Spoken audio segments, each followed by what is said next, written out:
नमस्कार दोस्तों। अभी ओबीसी जो आरक्षण से संबंधित जो मामला चल रहा था, विसंगति चल रही थी, उस पर चर्चाएं चल रही है। बाड़मेर के अंदर एक बड़ा आंदोलन भी हुआ। इस विषय को पॉलिटिकल का टीचर बड़े अच्छे से बता पाता है। तो हमारे साथ गुरुजी है, काजला जी सर, जो पॉलिटिकल के हमारे यहाँ विशेषज्ञ हैं।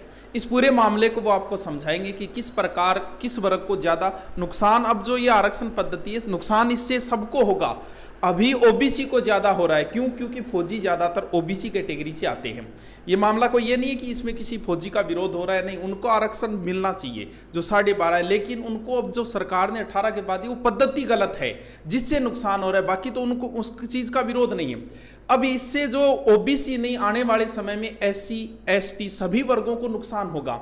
अभी सिर्फ ओबीसी को ज़्यादा नुकसान हो रहा है। आपका गुस्सा हम पर जायज़ है। आपने कहा बहुत सारे बच्चों के मैसेज, आपका गुस्सा एकदम जायज़ है, लेकिन एक बात को आप नहीं समझ रहे। हमारी जो आवाज़ है वो सिर्फ स्टूडेंट तक पहुंचती है, सरकार तक नहीं पहुंचती। अगर हमने पोस्ट डाली बाड़मेर आंदोलन, उससे पहले भी आप देख लो, हमारे टेलीग्राम पे हमने डाली थी कि बाड़मेर की आंदोलन आप देख लो, उस पर 70,000 व्यू भी है। हमारी आवाज़ आप तक पहुंचेगी, सरकार तक। तो ये जो मामला, ये तो सरकार का है। आप हमें कहोगे हम पोस्ट डाल देंगे, आप कहोगे वीडियो बना देंगे, बनाए भी हैं, बना भी देंगे, लेकिन आप आज जो सरकार से जो आपके नेता है, एमएलए है, इसमें पार्टीबाजी न घुसाते हैं, भले ही वो कांग्रेस का हो, भले ही वो बीजेपी का हो। आप उनको टैग करो, उनसे कहो, मीडिया को टैग करो, मीडिया पे प्रेशर डालो ताकि ये मामला उठे। जितना जल्दी सरकार के मामला, सरकार के व्यक्ति ध्यान देते हैं। हमारे मामले में सिर्फ हम पोस्ट कर सकते हैं। आप कहो कि ट्विटर पोस्ट को 1 नहीं 50 कर देंगे, लेकिन हमें आप हमें जानते हो, इसलिए सोचते हो कि गुरुजी की बात पहुंचती होगी। नहीं, आप हमें जानते हो, ये बात ठीक है, लेकिन भाई ये नेता हमारे वीडियो नहीं देखते, वो हमें नहीं जानते। हम भले कितना ही टैग कर दो, लेकिन ये नेता जब इसमें प्रवेश करेंगे, नेता जब टैग करेंगे, वो उनसे पोस्ट डलवाओ, उन पे प्रेशर डालो, आप मीडिया पे प्रेशर डालो। आप हमें तो भेज दो, हम डाल देंगे, टेलीग्राम पे पोस्ट कर देंगे, कम्युनिटी में कर देंगे, फेसबुक पे डाल देंगे, लेकिन हमारे से इतना प्रभाव नहीं पड़ेगा जितना हम सिर्फ हमारे स्टूडेंटों को बता सकते हैं। हमारी आवाज़ सिर्फ स्टूडेंट तक पहुंच पाती है। तो गुरुजी इनको पूरी पद्धति से आप समझाइए और किस तरीके से किस वर्ग को क्या नुकसान हो रहा है, इसको पूरी पॉलिटिकल के हिसाब से भी, कहाँ से ये शुरू हुआ और क्या है इसके अंदर। चलो ठीक है गुरुजी, बढ़िया प्यार से बताओ बच्चों। जी सर, थैंक यू बच्चों। देखें, वैसे तो आरक्षण पर बात करने का मतलब होता है तलवार की धार पे चलना, लेकिन हम तमाम पक्ष जो हैं, जो ओबीसी रिजर्वेशन से जुड़े हुए हैं, उन तमाम पक्षों पर बारीकी से बात करेंगे। लेकिन अगर इस रिजर्वेशन पद्धति को, जो ओबीसी की रिजर्वेशन पद्धति है, अगर इसे अपन शुरू से समझें तो ज्यादा बेहतर आपको समझ में आएगा और आपको वास्तविक समझ में भी आएगा कि ओबीसी आरक्षण क्या है। देखिएगा, ओबीसी आरक्षण की बात करें उससे पहले आपको एक चीज समझनी होगी। आपको एक नाम याद होगा, मंडल आयोग। मंडल आयोग है, ये मंडल आयोग क्यों बना था और मंडल आयोग क्या है? मंडल आयोग का गठन है, ये 1979 में किया गया था। 1 जनवरी 1979 को मंडल आयोग का गठन किया गया था। मंडल आयोग के गठन का उद्देश्य क्या था? गठन का उद्देश्य था कि पिछड़े वर्गों की पहचान करना। उद्देश्य क्या था? जो पिछड़े वर्ग हैं, इन पिछड़े वर्गों की पहचान करने के लिए, पिछड़े वर्गों की पहचान करने के लिए ये मंडल आयोग बना था। अब मंडल आयोग ने 11 सूत्री एक सामाजिक, आर्थिक, शैक्षणिक कारकों का प्रारूप तैयार कर दिया। कितने? 11 सूत्री एक प्रारूप तैयार कर दिया, जो सामाजिक, आर्थिक और शैक्षणिक कारक थे, और इनके आधार पर इन्होंने पिछड़ी जो वर्ग थे उनकी पहचान का दायरा तय कर दिया। वीपी सिंह जी की सरकार ने 1989 में बीपी मंडल आयोग की सिफारिश पर, किसकी? बीपी मंडल आयोग की सिफारिश पर क्या किया? बीपी मंडल आयोग की सिफारिश पर ओबीसी को केंद्र में 27% आरक्षण दे दिया। ओबीसी को केंद्र में कितने प्रतिशत? केंद्र में 27% रिजर्वेशन दे दिया। जैसे ही केंद्र में ओबीसी को 27% रिजर्वेशन दिया गया तो मामला सुप्रीम कोर्ट में चला गया। सुप्रीम कोर्ट में एक 9 जजों की बेंच बैठी। सुप्रीम कोर्ट में मामला बना इंदिरा साहनी, जिसे आप मंडलवाद के नाम से जानते हैं। 9 जजेस की बेंच, उस 9 जजों की बेंच ने ओबीसी आरक्षण को सही करार दिया और ओबीसी आरक्षण को एक प्रकार से संवैधानिक दायरे में माना। क्यों माना? क्योंकि यहां पर जो ओबीसी को रिजर्वेशन दिया गया था, ये ओबीसी को रिजर्वेशन दिया गया था सामाजिक व शैक्षणिक पिछड़ेपन के आधार पे। किस आधार पे? सामाजिक व शैक्षणिक पिछड़ेपन के आधार पे रिजर्वेशन दिया गया था। और संविधान के आर्टिकल 60 के सब क्लोज 4 में अपन देखें, 16(4) में देखें तो कहा गया है कि सामाजिक शैक्षणिक पिछड़ेपन के आधार पर रिजर्वेशन की बात होती है। ओबीसी को रिजर्वेशन दिया गया, लेकिन मंडलवाद में एक बात कही कि किसी भी स्थिति में 50% से रिजर्वेशन ज्यादा नहीं होगा। वो 50% से ज्यादा नहीं होगा, सामाजिक शैक्षणिक पिछड़ेपन के आधार पर 50% से ज्यादा नहीं होगा। तो केंद्र में जैसे ही ओबीसी को रिजर्वेशन दिया गया तो स्थिति क्या बन गई? केंद्र में देखें और राज्य में देखें तो रिजर्वेशन का प्रतिशत अलग अलग है। जैसे अनुसूचित जाति, जनजाति और अन्य पिछड़ा वर्ग की अपन बात करें तो केंद्र में अनुसूचित जाति को 15% रिजर्वेशन है, जनजाति को 7.5% रिजर्वेशन है और ओबीसी को 27% रिजर्वेशन है। इस प्रकार 49.5% रिजर्वेशन है। किस आधार पे? सामाजिक और शैक्षणिक पिछड़ेपन के आधार पर यह रिजर्वेशन है, जो कि संविधान के आर्टिकल 16(4) के तहत है। राज्य की बात करें तो राज्य में क्या है? राज्य में अनुसूचित जाति, जनजाति और अन्य पिछड़ा वर्ग का जो रिजर्वेशन का प्रतिशत है वो अलग अलग है। राज्य में अनुसूचित जाति को 16% रिजर्वेशन है, जनजाति को 12% रिजर्वेशन है और अन्य पिछड़ा वर्ग को 21% रिजर्वेशन है। यानी टोटल कितना है? 49% रिजर्वेशन है। वो आप फिर एमबीएस की बात करें, एसबीसी की बात करेंगे, वो सारा एक अलग विषय है, उसे कभी फिर अलग क्लास में समझेंगे। यहां पर देखिएगा होता क्या है, ये रिजर्वेशन का प्रतिशत है। अब रिजर्वेशन में एक नई पद्धति चलती है। एक तो होता है वर्टिकल रिजर्वेशन और एक होता है वर्टिकल रिजर्वेशन और एक होता है हॉरिजॉन्टल रिजर्वेशन। वर्टिकल रिजर्वेशन और एक होता है हॉरिजॉन्टल रिजर्वेशन। वर्टिकल रिजर्वेशन का मतलब है कि जन्मजात, कि जिस कैटेगरी में आपका जन्म हुआ है आप उस कैटेगरी का रिजर्वेशन का लाभ ले सकते हैं। जिस कैटेगरी में आपका जन्म हुआ है आप उस कैटेगरी के रिजर्वेशन का लाभ ले सकते हैं। हॉरिजॉन्टल रिजर्वेशन का मतलब होता है कि आरक्षण में आरक्षण, किसमें?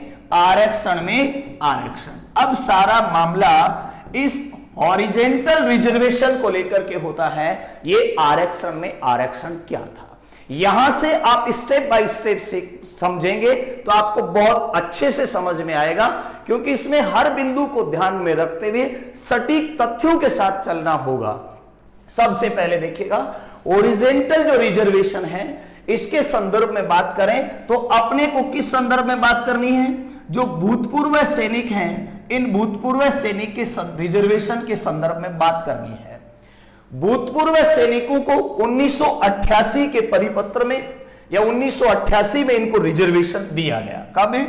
1988 से भूतपूर्व सैनिकों का जो आरक्षण है इस आरक्षण की शुरुआत होती है। किसकी? भूतपूर्व सैनिकों के रिजर्वेशन की शुरुआत 1988 से होती है। यहां पर राज्य सरकार ने भूतपूर्व सैनिकों को अलग अलग श्रेणी में रिजर्वेशन दे रखा है। जैसे कि राज्य सेवा की बात करें तो राज्य सेवा में 5% रिजर्वेशन है। 5% कहां पर है? राज्य सेवा में 5% रिजर्वेशन है। इसके अलावा 12.5% है ये अधीनस्थ सेवा में है। राज्य की जो अधीनस्थ सेवा है इस अधीनस्थ सेवा में कितना है? 12.5% है। अधीनस्थ सेवा जो राज्य की अधीनस्थ सेवा है इसमें 12.5% है। इसके अलावा अपन बात करें तो जो अन्य चतुर्थ श्रेणी है इसमें 15% रिजर्वेशन है। चतुर्थ श्रेणी जो कर्मचारी हैं इनमें 15% है। तो रिजर्वेशन का प्रतिशत भूतपूर्व सैनिकों के लिए अलग अलग है। अब होता क्या है, सारा मामला कैसे चलता है, और यह मामला 2022 में ही क्यों फैला, इससे पहले क्यों नहीं फैला, पहले पूरे मुद्दे को समझिएगा। यहां पर बात होगी अधीनस्थ सेवा में राज्य सरकार द्वारा दिया जाने वाला 12.5% रिजर्वेशन भूतपूर्व सैनिकों के संदर्भ में। होता क्या है कि 17 अप्रैल 2018 को राजस्थान सरकार के कार्मिक विभाग के द्वारा 17 अप्रैल 2018 को राजस्थान सरकार के कार्मिक विभाग द्वारा एक परिपत्र जारी किया गया, और उस परिपत्र की लैंग्वेज सुनिएगा ताकि आप ठीक से समझ पाए। परिपत्र में कहा गया कि भूतपूर्व सैनिकों की, किसकी, भूतपूर्व सैनिकों की पदों की जो तय सीमा थी वो तय सीमा खत्म कर दी गई, यानी ओरिजेंटल रिजर्वेशन में तय पदों की जो निश्चित संख्या थी वो क्या कर दी, खत्म कर दी।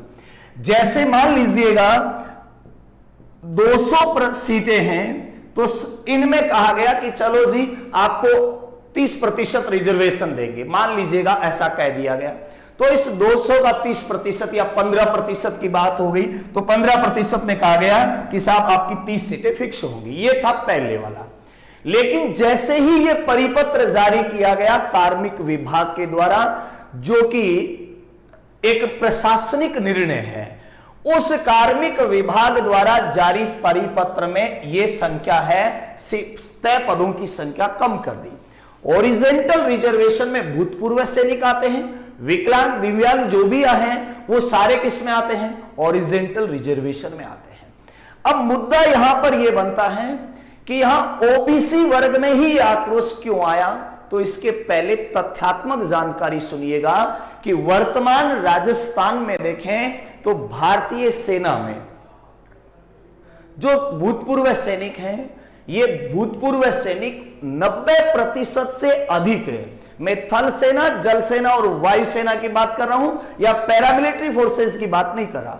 भूतपूर्व सैनिक 90% हैं, ये ओबीसी कैटेगरी से आते हैं। कौन सी, ओबीसी कैटेगरी से आते हैं। और पहले पदों की संख्या फिक्स थी, जैसे ही उसको खत्म किया तो ये अपने ही वर्ग में रिजर्वेशन ले रहे हैं। तो इनके वर्ग को राज्य में कितना प्रतिशत रिजर्वेशन है, 21% रिजर्वेशन है। अब 21% रिजर्वेशन है, पहले फिक्स था कि आपको कितना 12.5% दिया जाएगा, पदों की संख्या फिक्स होती थी कि इतने पद आपके होंगे। लेकिन अब पदों की संख्या को क्या कर दिया गया, खत्म कर दिया गया। तो ऐसी स्थिति में अधिकांश जो 90% से अधिक सीटें हैं, ये भूतपूर्व सैनिकों ने कब्जा कर ली। हालांकि उनका हक भी जायज है, क्योंकि आपको जो सामाजिक शैक्षणिक जो रिजर्वेशन दिया गया है आधार पर, वह कॉन्स्टिट्यूशनल प्रोविजन के अनुसार एकदम सही है, वो गलत नहीं है। वो आपका संवैधानिक अधिकार, मौलिक अधिकार की श्रेणी में आता है ये आपको।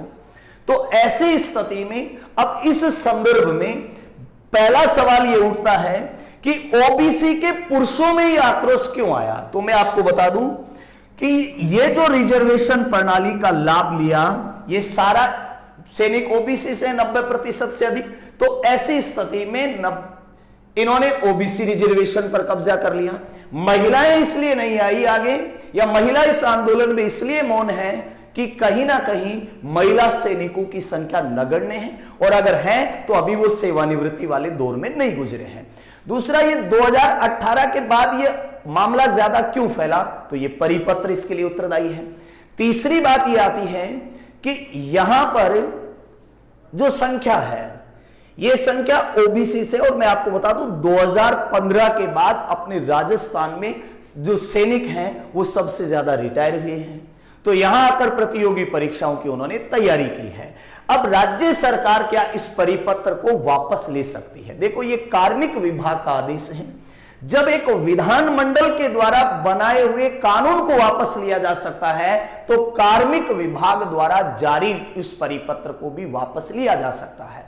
राज्य सरकार इस संदर्भ में क्या कर सकती है, राज्य सरकार के पास सीधा सा तरीका यह है कि वह तमाम जो ओबीसी के वर्ग के कैंडिडेट्स को जो नुकसान हुआ है, उस नुकसान की भरपाई के संदर्भ में उस राज्य सरकार को विचार करना चाहिए। दूसरा, भूतपूर्व सैनिकों का रिजर्वेशन उनका हक है, सैनिकों का हम सम्मान करते हैं, क्योंकि राजस्थान की तो वो धरती है जहां कवि किपलिंग कहते हैं कि राजस्थान में ऐसा कोई रहा नहीं जहां वीरों का खून नहीं बहा हो। ठीक है, तो ऐसी स्थिति में राजस्थान सरकार को यह परिपत्र वापस लेना चाहिए। अलग से जो सैनिक हैं, इनके पदों का रिजर्वेशन है, ये अलग से तय किया जाना चाहिए। ठीक है, और यहां पर मूल कारण यही था कि सैनिकों की संख्या ज्यादा थी। और मैं आपको बता दूं, 2000 से लेकर के 2005 तक देश में सैनिकों की जबरदस्त भर्ती हुई थी। 2018 के बाद ये भर्ती देखने लगे।